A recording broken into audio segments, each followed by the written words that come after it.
Penasihat hukum Richard Eliezer menyebut jaksa tidak konsisten karena menuntut Eliezer dengan pidana 12 tahun penjara. Padahal dalam surat tuntutannya, jaksa telah menyebut terdakwa Eliezer jujur dan membantu penegak hukum membongkar skenario pembunuhan berencana.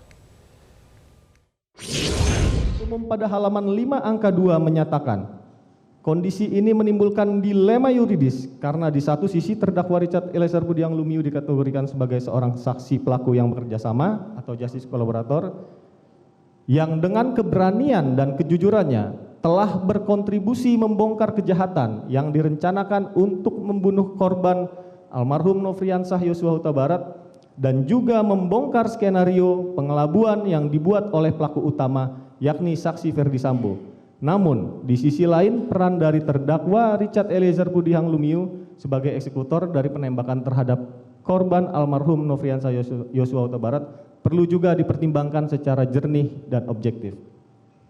Bahwa uraian yang diajukan penuntut umum sesungguhnya tidak konsisten. Di satu sisi, menyatakan terdakwa dengan keberanian dan kejujurannya telah berkontribusi membongkar kejahatan yang direncanakan untuk membunuh korban almarhum Nofriansah Yosua Huta Barat dan juga membongkar skenario saksi Ferdi Sambo. Namun, di sisi lain menyatakan peran dari terdakwa Richard Eliezer Budiang Lumiu sebagai eksekutor perlu juga dipertimbangkan secara jernih dan objektif adalah tidak tepat dan keliru.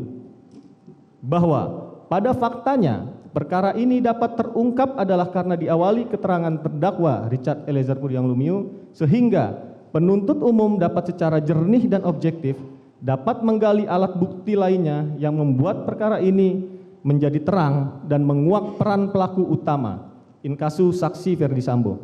Sangat disayangkan penuntut umum masih bertumpu pada perbuatan terdakwa, namun bukan pada perannya sebagai justice kolaborator.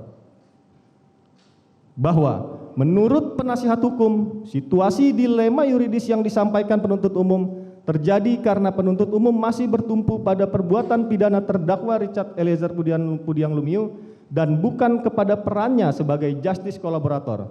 Menurut pendapat penasihat hukum, dalam posisi sebagai justice kolaborator, seharusnya penerapan pasal pidana dan kualitas perbuatan tidak lagi menjadi hal utama, karena yang terpenting adalah kerjasama dan konsistensi terdakwa Richard Eliezer Budiang Lumiu dalam mengungkap perkara. Semangat inilah yang seharusnya mendasari substansi tuntutan, sehingga penuntut umum terhindar dari situasi dilema yuridis, atau yang juga dapat kami sebut dengan sebagai situasi